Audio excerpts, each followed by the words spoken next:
Hello, Harvest here. In today's video I'm gonna show you how to enable one-handed mode on your phone.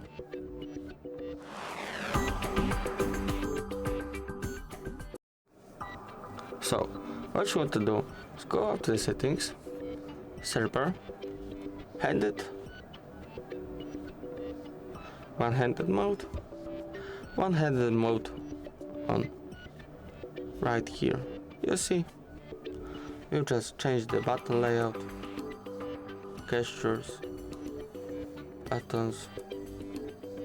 Turn on one-handed mode, you need to enable navigation gestures. Here. Learn.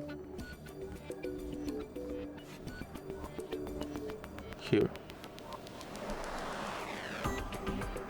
Here. Here. Here.